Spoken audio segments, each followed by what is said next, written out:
الحمد لله إن الحمد لله نحمده ونستعينه ونستغفره ونؤمن به ونتوكل عليه ونعوذ بالله من شرور أنفسنا ومن سيئات أعمالنا من يهده الله فلا مضل له ومن يضلله فلا هادي له وأشهد أن لا إله إلا الله وأشهد أن محمدا عبده ورسوله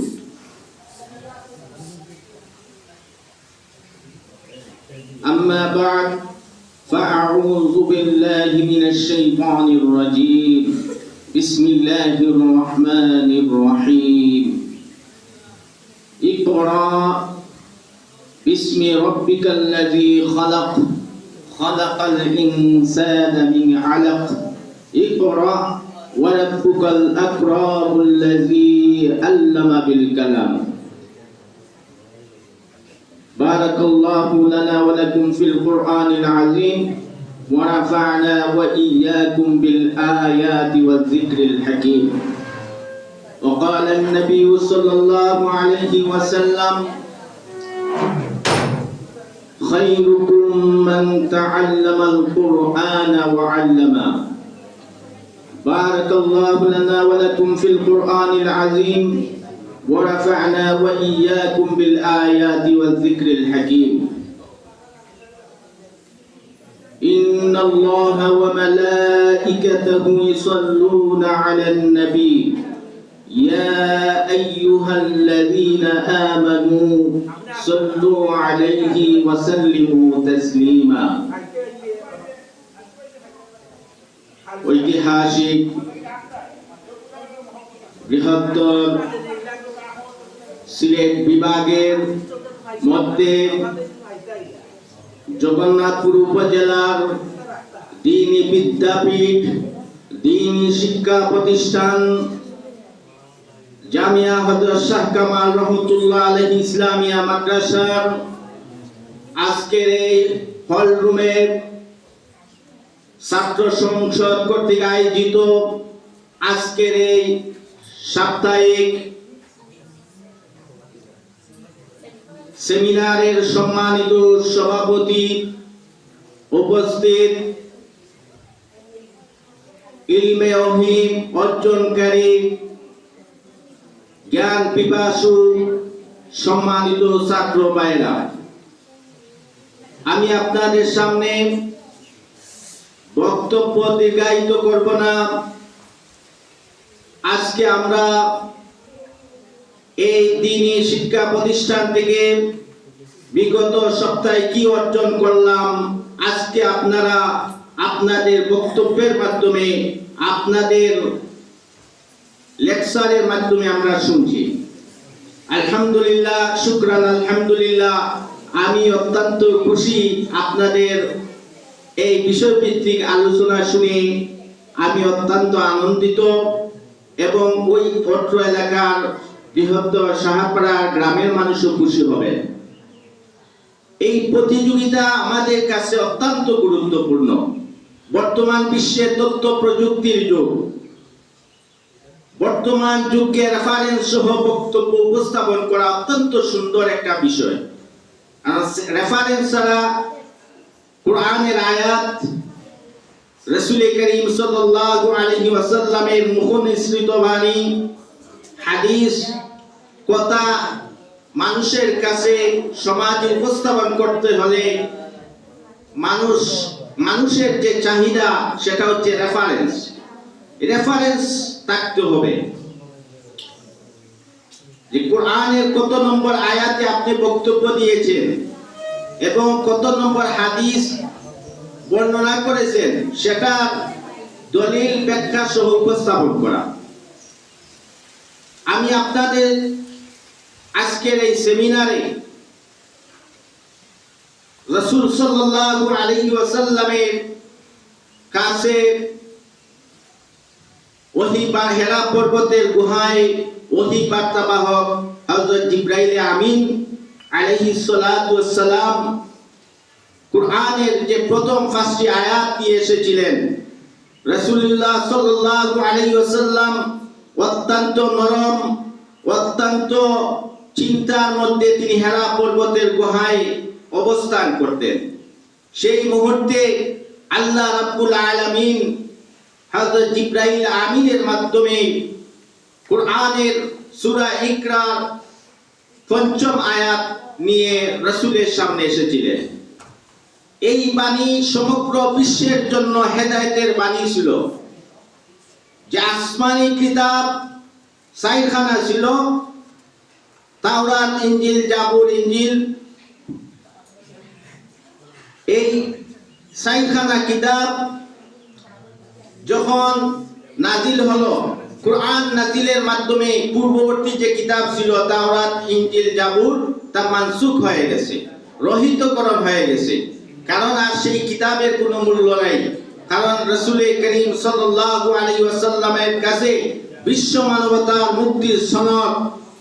মুক্তির সনদ বিশ্ব মানবতার জন্য এই কোরআন নিয়ে নাজিল হয়েছে। এই কোরআন সমাজ ব্যবস্থায়, পারিবারিক ব্যবস্থায় এবং রাষ্ট্রীয় পর্যায়ে কোরআনের আয়াতের মধ্যে আছে। রাষ্ট্র কিভাবে পরিচালনা করতে হবে সেটাও আল্লাহ রাব্বুল আলামিন কোরআনের মধ্যে বর্ণনা করে দিয়েছেন। সুবহানাল্লাহ। পারিবারিক জীবন কেমন হবে সেটাও আল্লাহ তাআলা কোরআনের মধ্যে, কিতাবুল্লাহর মধ্যে বর্ণনা করে দিয়েছেন। এই জন্য আমি আপনাদের সামনে যে কোরআন আল্লাহ তাআলা 30 পারা নাযিল করেছেন রমাদান মাসে, যাতে বিশ্বের মানুষ মুক্তির দিশা পায়, শান্তি পায়, সঠিক রাস্তা অবলম্বন করতে পারে, আল্লাহর একত্ববাদের ঘোষণা করতে পারে। তো জিবরাইল আমিন যখন রাসূলের কাছে আসলেন, এসে বললেন, ইকরা, আপনি পড়ুন। রাসূলুল্লাহ সাল্লাল্লাহু আলাইহি ওয়াসাল্লাম তৃতীয়বার তিনি পড়তে পারলেন না। শেষ পর্যন্ত জিবরাইল আমিন বুকের মধ্যে জড়াইয়া ধরলেন, বুকের মধ্যে চাপা দিলেন। সাথে সাথে আপনার আমার প্রিয় নবী মুহাম্মদুর রাসূলুল্লাহ সাল্লাল্লাহু আলাইহি ওয়াসাল্লাম মুখ থেকে উচ্চ আওয়াজে বের হয়ে গেল, ইকরা, ইকরা, ইকরা। সুবহানাল্লাহ। তিনি পড়লেন। তো ভাই, আজকে দেখেন ছাত্র ভাইরা, ইকরা মুখ থেকে আওয়াজ বের হয়েছে, আপনারাও পড়তেছে, আমরাও পড়তেছি। এই সমগ্র বিশ্ব মানবতার যে অবক্ষয়, আমরা আজকে কোরআনকে ধরতেছি না, কোরআনের কাছে আসতেছি না, কোরআনকে আমরা ছুড়ে দিচ্ছি। আজকে বাড়িতে বলেন, অফিস আদালতে বলেন, কোরআনের কোনো চর্চা নাই। মানুষ মোবাইলের মধ্যে আসক্ত হয়ে গেছে, মোবাইল নিয়ে ব্যস্ততার মধ্যে পড়ে গেছে, কিন্তু কোরআনকে তারা ধরতেছে না। এই কোরআন হচ্ছে আপনার নাজাতের পথ।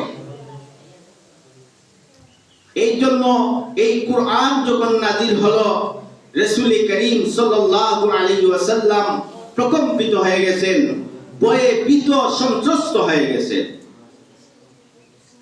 রাসূল করিম সাল্লাল্লাহু আলাইহি ওয়াসাল্লাম শরীর মুবারক গাম বের হচ্ছে, প্রচন্ড গরম। তিনি তার হুজরা শরীফে চলে গেলেন। হুজরা শরীফে যাওয়ার পরে হযরত খাদিজাতুল কুবরা রাদিয়াল্লাহু তাআলা আনহা রাসূল করিম সাল্লাল্লাহু আলাইহি ওয়াসাল্লামকে বললেন যে আপনার কি হয়েছে, আপনি এত ভয়ে সন্ত্রস্ত হয়ে গেছেন, আপনি এত ভীত কেন, আপনি ভয় পেয়ে গেছেন না কিছু ঘটনা ঘটছে? রাসূলুল্লাহ সাল্লাল্লাহু আলাইহি ওয়াসাল্লামের গায়ে হযরত খাদিজা রাদিয়াল্লাহু তাআলা আনহা স্বামী হিসাবে, পয়গম্বর হিসাবে তিনি চাদর মুবারক দিয়ে দিলেন। সুবহানাল্লাহ। খাদিজা রাদিয়াল্লাহু তাআলা আনহা বললেন, হে আমার স্বামী রাসূলুল্লাহ সাল্লাল্লাহু আলাইহি ওয়াসাল্লাম, আপনার কি হয়েছে আমাকে বিস্তারিত বর্ণনা করেন। রাসূলুল্লাহ সাল্লাল্লাহু আলাইহি ওয়াসাল্লাম বললেন যে আমি হেরা পর্বতের গুহায় অবস্থানকালে হঠাৎ দেখি একজন বিশাল মানুষ এসে আমাকে, যেন অপরিচিত মানুষ এসে আমাকে বলল, ইকরা, ইকরা। তখন আমার শরীর, আমি ভয়ে সন্ত্রস্ত হয়ে গেছি। তো খাদিজা রাদিয়াল্লাহু তাআলা আনহা বললেন, আপনার এই রহস্য, আপনার এই ভবিষ্যৎবাণী, আসেন আমার চাচাতো ভাই হযরত ওয়ারাকা ইবনে নওফলের কাছে নিয়ে যান। ছাত্র ভাইরা সেই মুহূর্তে রাসূলুল্লাহ সাল্লাল্লাহু আলাইহি ওয়াসাল্লামকে হযরত খাদিজা রাদিয়াল্লাহু তাআলা আনহা হযরত ওয়ারাকা ইবনে নওফলের কাছে নিয়ে গেলেন। তো ভবিষ্যৎবাণী দিয়েছেন, হে খাদিজা, তোমার স্বামী মুহাম্মদ ভবিষ্যতে একজন নবী হয়ে আসবেন, ভবিষ্যতে একজন পয়গাম্বর, কারণ উনার কাছে কুরআন কিতাবুল্লাহ, শেষ কিতাব কুরআনুল কারীম নাযিল হয়ে গেছে। সুবহানাল্লাহ। কুরআনুল কারীম নাযিল হয়ে গেছে, অবতীর্ণ হয়েছে। প্রত্যেক নবীর সময় প্রত্যেক নবীর কিতাব নাযিল হয়েছে, কিন্তু তোমার স্বামী মুহাম্মদের কথা তাওরাত, ইনজিল, জাবুরের মধ্যে বর্ণনা করা হয়েছে। সুবহানাল্লাহ। যে শেষ জামানায় মুহাম্মদ নামে একজন নবীর আগমন ঘটবে, সেই ব্যক্তি হচ্ছেন আপনার স্বামী মুহাম্মদুর রাসূলুল্লাহ সাল্লাল্লাহু আলাইহি ওয়াসাল্লাম। কিন্তু আপনারা ওয়ারাকা ইবনে নওফলের উনার জীবন বৃত্তান্ত আপনারা শুনেছেন, পড়েছেন। ওয়ারাকা ইবনে নওফল বয়স্ক হওয়ার কারণে শেষ জীবনে অন্ধ হয়ে গিয়েছিলেন। অন্ধ থাকা অবস্থায় তিনি ভবিষ্যৎবাণী দিয়ে গিয়েছিলেন। এর জন্য আমরা সেই নবীর উত্তরসূরি, সেই নবীর উম্মত, যিনি বিশ্ব মানবতার মধ্যে লা ইলাহা ইল্লাল্লাহ মুহাম্মাদুর রাসূলুল্লাহ সাল্লাল্লাহু আলাইহি ওয়াসাল্লাম এই কালেমা দাওয়াত দিয়ে সারা বিশ্বের মুসলমানরা এই কালেমার ছায়াতলে চলে এসেছে। বাতিল পরাজিত হয়ে গেছে। এই জন্য ইলম অন্বেষণ করা অত্যন্ত ফজিলত। যারা ইলম অর্জন করার জন্য বাড়ি থেকে বের হয়, বাসা বাড়ি থেকে বের হয়, সমুদ্রের মৎস্য পর্যন্ত তাদের জন্য দোয়া এবং মাগফিরাত করতে থাকে। সুবহানাল্লাহ। এই ইলম অর্জনকারী, ইলম অন্বেষণকারী, জ্ঞান পিপাসু ছাত্রছাত্রী ভাই বোনদের জন্য যখন তারা রাস্তা অবলম্বন করে যে ইলম অর্জন করার জন্য বের হয়ে গেছে, তো আল্লাহ রাব্বুল আলামিন ফেরেশতারা এসে নূরের বিছানা বিছিয়ে দেন। সুবহানাল্লাহ। নূরের পাখা বিছাইয়া দেন, যে এখানে কুরআন ইলম অন্বেষণকারী, ইলমে ওহী অর্জনকারী সে যাইতেছে। এর জন্য আমি আপনাদের উদ্দেশ্যে একটাই বলবো,